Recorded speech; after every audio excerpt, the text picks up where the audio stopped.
और अमरोहा की बात करेंगे। वहां पर लिंग परीक्षण करने वाले गिरोह का भंडाफोड़ हुआ है।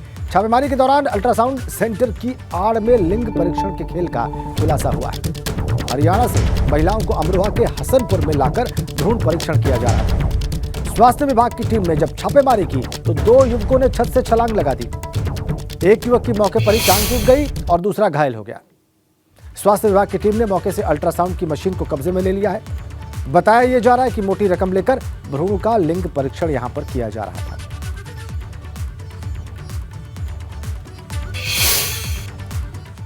इधर रामपुर में डकैती और रेप की खबर से हड़कंप मचा हुआ है। दिव्यांग पिता को बंधक बनाकर मां और नाबालिग बेटी से रेप की खबर है। पुलिस ने एक आरोपी को गिरफ्तार कर लिया है। 2 आरोपी फरार बताए जा रहे हैं। पीड़िता ने मुख्यमंत्री योगी आदित्यनाथ से आरोपियों पर कठोर कार्रवाई के लिए गुहार लगाई।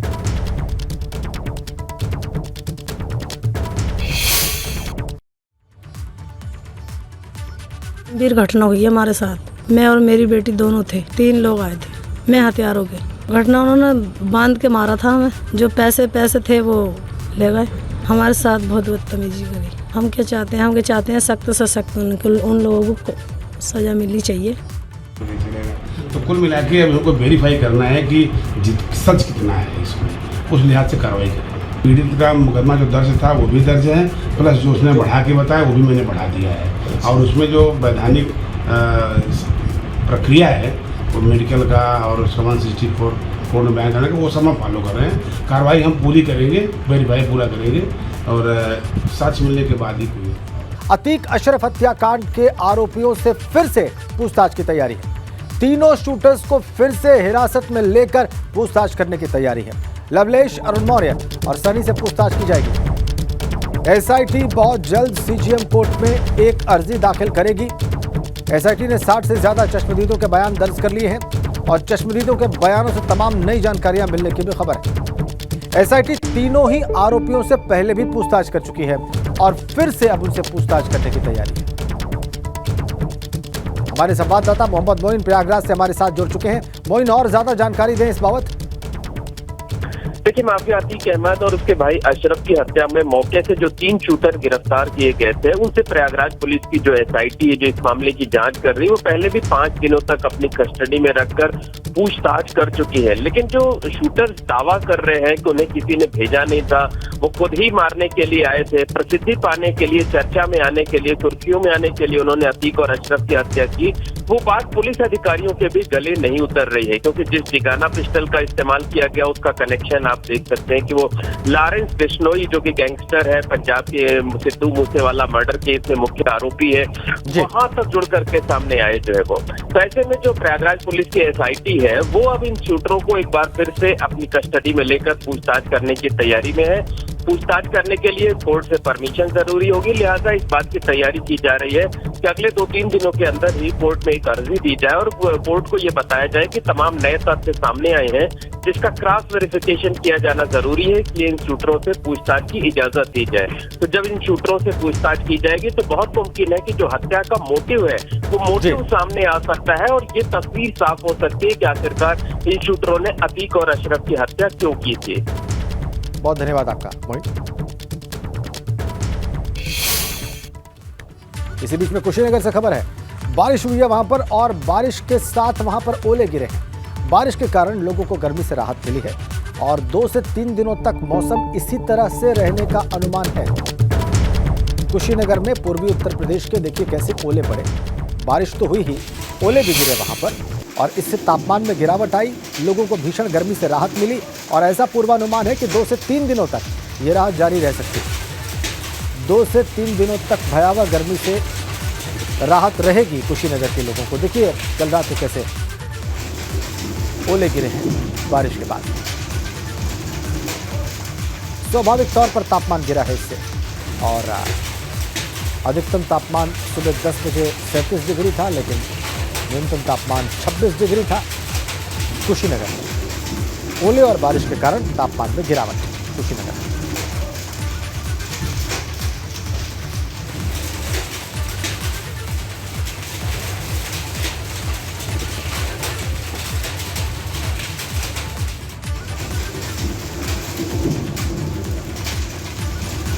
कुशीनगर की तस्वीरें, एक्सक्लूसिव तस्वीरें।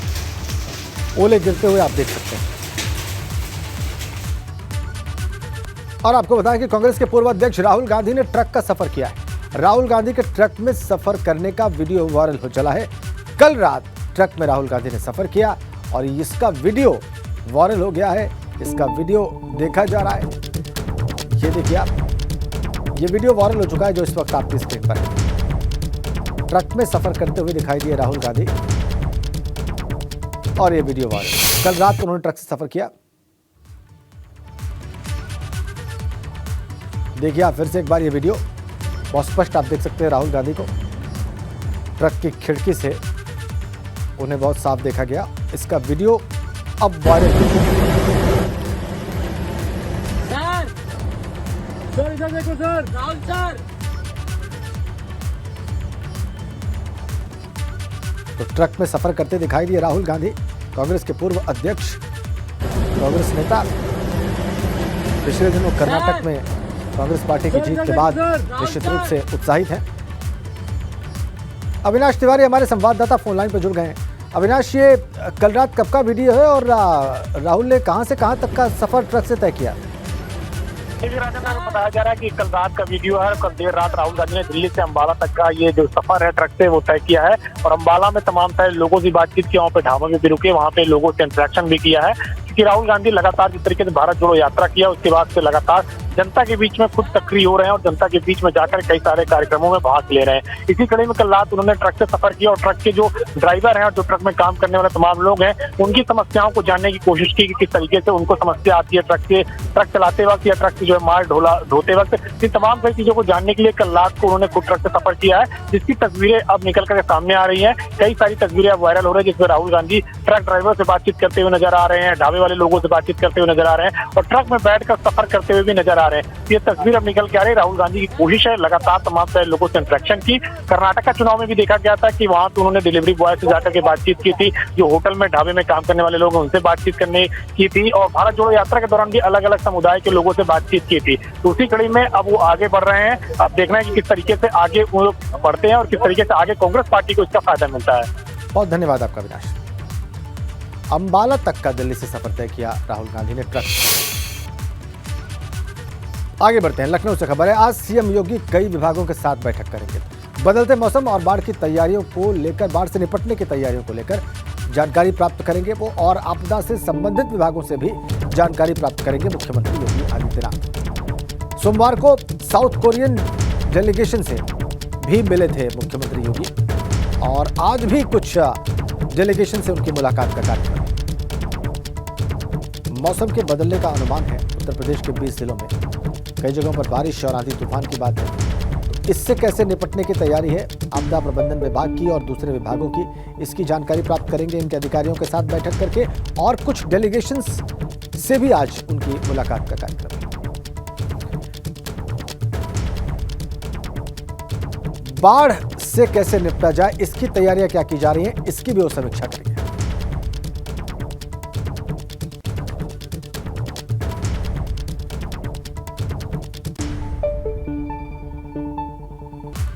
और निकाय चुनाव परिणामों पर 29 मई को समाजवादी पार्टी की बड़ी बैठक होने जा रही है। 29 मई की बैठक को लेकर आज अखिलेश यादव मंथन करेंगे और क्षेत्रीय नेताओं से निकाय चुनाव की रिपोर्ट पर अखिलेश यादव चर्चा करने जा रहे हैं। क्षेत्रीय नेताओं से आज फीडबैक भी लेंगे अखिलेश यादव और इसी फीडबैक के आधार पर 29 मई का एजेंडा भी तय करेंगे अखिलेश।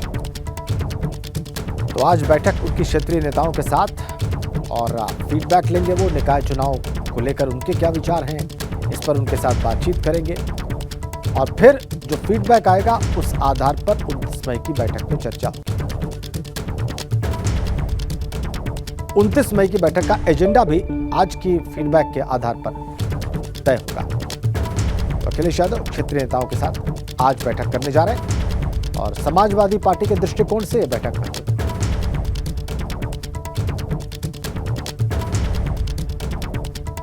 निकाय चुनाव के जो परिणाम हैं उनको लेकर चर्चा करेंगे, उनको लेकर क्षेत्रीय नेताओं से फीडबैक लेंगे अखिलेश और इसके ही आधार पर वो एजेंडा तय करेंगे 29 मई की मीटिंग का।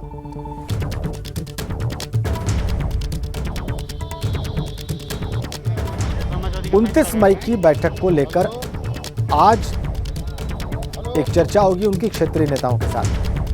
क्या उनका मानना है निकाय चुनाव में समाजवादी पार्टी के प्रदर्शन पर? क्या उन्हें दिखता है इन परिणामों में समाजवादी पार्टी के कैंडिडेट्स के प्रदर्शन में? इस पर वो फीडबैक लेंगे और इस फीडबैक के आधार पर वो 29 मई की बैठक का एजेंडा तय करेंगे। समाजवादी का पेंट लगा हुआ है। तो ये बैठक समाजवादी पार्टी के लिहाज से एक महत्वपूर्ण बैठक और 29 मई की बड़ी बैठक से पहले एक जरूरी बैठक। निकाय चुनाव की जो रिपोर्ट आई है उस पर भी चर्चा करेंगे क्षेत्रीय नेताओं के साथ अखिलेश यादव।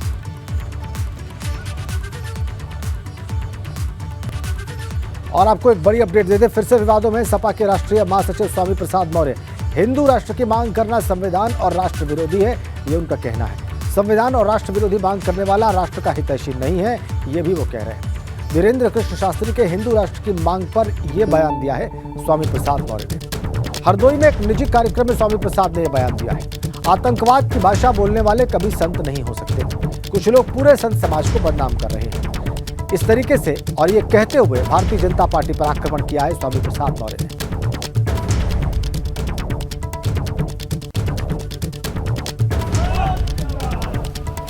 हिंदू राष्ट्र के बयान पर और हिंदू राष्ट्र की चर्चा पर यह बयान दिया स्वामी प्रसाद मौर्य। कभी भारत में नेपाल भी था, अफगानिस्तान भी था, पाकिस्तान की पैदावार नहीं थी, ना ही बांग्लादेश। कभी भारत की सीमा इराक और ईरान तक जाती थी। ऐसे ही षड्यंत्रकारी समय समय पर देश को बांटने के लिए काम किए हैं। आज जब भारतीय संविधान कहता है कि हम पंथनिरपेक्ष राष्ट्र की कल्पना करते हैं, हमारे देश की संस्कृति है हिंदू, मुस्लिम, सिख, ईसाई सब हैं आपस में भाई भाई। और जब वसुधैव कुटुंबकम का संदेश इसी भारत भूमि से पूरी दुनिया में गया तो हम एक वर्ग जात विशेष के नाम पर देश को बांटने का अपराध नहीं कर सकते। जो लोग हिंदू राष्ट्र की बात कर रहे हैं वो देश को फिर से बंटवारे की ओर ले जा रहे हैं, यानी देश को फिर से बांटने का बीज बो रहे हैं। हिंदू राष्ट्र की मांग करना संविधान विरोधी बात है, राष्ट्र विरोधी बात है। इसलिए जो भी राष्ट्र विरोधी बात करता है, संविधान विरोधी बात करता है, वो देश का हितैषी नहीं है। क्या कहा है धीरेन्द्र शास्त्री पर स्वामी प्रसाद मौर्य ने, आइए आपको बिंदुवार बताते हैं। वो कह रहे हैं कि हिंदू राष्ट्र की मांग करना राष्ट्र विरोधी है और हिंदू राष्ट्र की बात करने वाले देश को बंटवारे की ओर ले जा रहे हैं। हिंदू राष्ट्र की बात करने वाले बंटवारे का बीज बो रहे हैं। हिंदू राष्ट्र की मांग करना संविधान विरोधी है।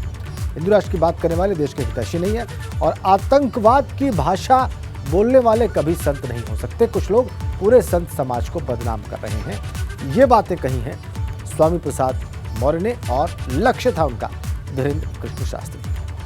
और वहीं सुभाषपा अध्यक्ष ओम प्रकाश राजभर ने समाजवादी पार्टी के महासचिव स्वामी प्रसाद मौर्य पर निशाना साधा। उन्होंने कहा कि स्वामी प्रसाद ने किसी भी मुद्दे पर कभी सटीक बात नहीं की और आज चले हैं अखिलेश यादव को प्रधानमंत्री बनाने। उन्होंने ये भी कहा कि स्वामी प्रसाद सुभाषपा की लोकप्रियता से डरकर अनाप शनाप बयान दे रहे हैं। साथ साथ आगामी 29 मई को आयोजित अखिलेश यादव की समीक्षा बैठक पर भी ओम प्रकाश राजभर ने तंज कसा।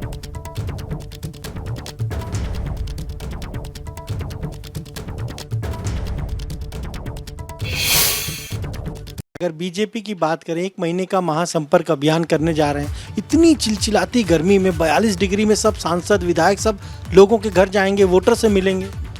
देखिए, जिसको सत्ता लेना है, जो जनता के बीच में रहेगा, उसी को सत्ता मिलेगी। चाहे हम हों, चाहे सपा हो, चाहे बीजेपी हो।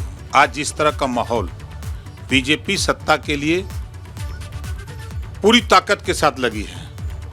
अभी ये लोग खाली आप लोगों के सामने आकर के बयान दे करके वोट लेना चाहते हैं कि साधु अपराधी हैं तो ओम प्रकाश राजभर यही हो गए, तो फलाने हो गए, वो झटक दिए, वो पटक दिए, वो लटक गए, यही सब बता रहे हैं। कांग्रेस ने आज बैठक की है, मंथन किया कि क्यों हार मिली निकाय चुनाव में, 24 के लिए तैयारी की। कांग्रेस, देखिए, कर्नाटक चुनाव जीतने के बाद कांग्रेस में थोड़ा खुशी आई है, जोश आया है, वो मीटिंग करें, अच्छी बात है। मैं फिर कह रहा हूँ, कांग्रेस के पतन का कारण जो भी पार्टियां सत्ता में रह करके सत्ता से बेदखल हुई हैं, वो जनता से दूर हो गई थी। आज मैं तो देख रहा हूँ डेली सब लोग देख रहे हैं कि सत्ता सरकार चलाने वाले लोग अलग और संगठन चलाने वाले लोग अलग। संगठन चलाने वाले लोग सत्ता में बैठे हुए लोगों का उपयोग कर रहे हैं और संगठन के लोग तो अपना काम कर ही रहे हैं। तो ये काम ना सपा ने किया, ना बसपा ने किया, ना कांग्रेस ने किया। ये काम ये लोग कर रहे हैं, जनता के बीच में है, मुकाबला करना है इन लोगों को। तो भाई इनको बड़ा गठबंधन बनाना पड़ेगा और तीसरा मोर्चा नहीं बल्कि दूसरा मोर्चा बनाना पड़ेगा। क्या नजदीकों के साथ अनवर शुक्ला भी गंगा लखनऊ। अब आपको स्वामी प्रसाद मौर्य के बारे में बताते हैं कि वो कब कब विवादों में रहे हैं। साल 2014 में देवी देवताओं पर आपत्तिजनक उन्होंने टिप्पणी की और आपत्तिजनक टिप्पणी पर सुल्तानपुर में उनके ऊपर एक मुकदमा भी दर्ज हुआ। बसपा छोड़ने के बाद मायावती पर बीएसपी अध्यक्ष पर उन्होंने एक विवादित बयान दिया और भाजपा में आने के बाद 3 तलाक पर उन्होंने एक विवादित बयान दिया। फिर समाजवादी पार्टी में आने पर भाजपा और आरएसएस पर उन्होंने विवादित बयान दे डाला। भाजपा और आरएसएस को नाग और खुद को उन्होंने नेवला बता दिया। रामचरितमानस की कुछ चौपाइयों पर सवाल उठाकर वो विवादों में रहे। 3 अप्रैल 2023 को मिले मुलायम काशीराम नारा दोहराया, मिले मुलायम काशीराम, हवा में उड़ गए जय श्री राम का नारा दोहराया और साधु संतों की आतंकियों से तुलना करके स्वामी प्रसाद मौर्य विवादों में आ गए। बागेश्वर धाम के धीरेन्द्र शास्त्री पर टिप्पणी करके वो फिर से अब विवादों में आ चुके हैं। तो ये है विवादों का इतिहास स्वामी प्रसाद मौर्य के।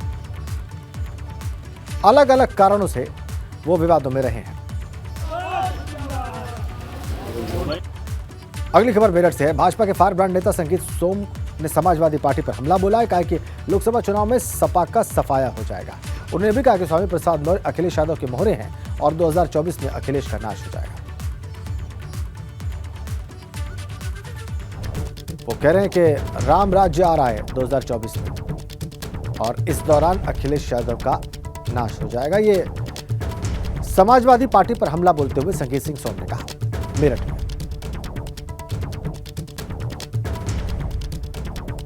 फायर ब्रांड नेता भारतीय जनता पार्टी के अपने आक्रामक बयानों के लिए जाने जाते रहे।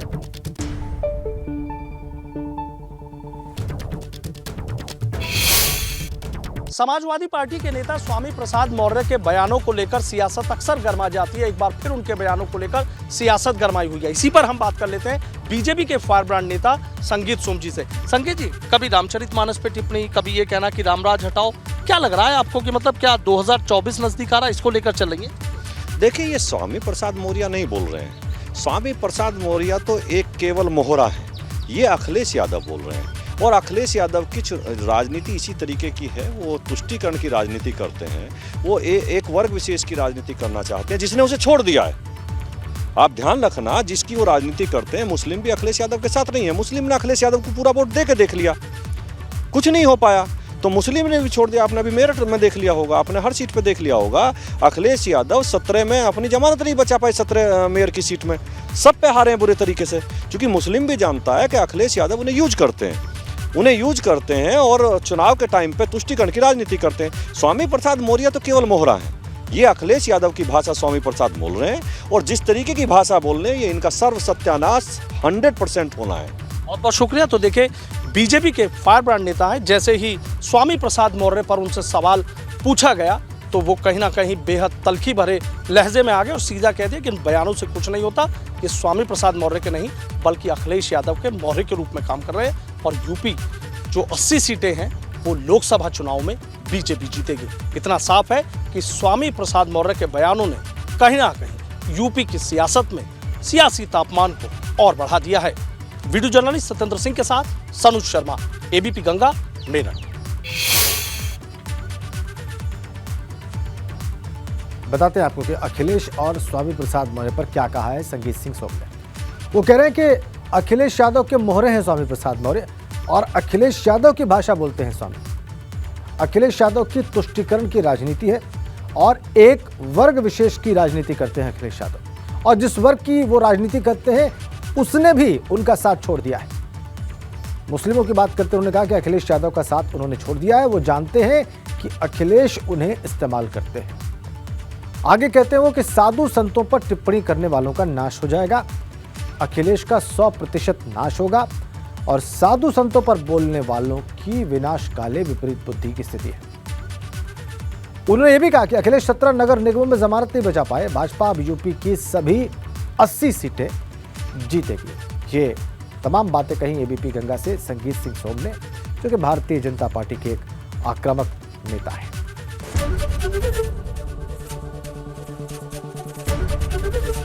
एबीपी गंगा, खबर आपकी, जुबान आपकी।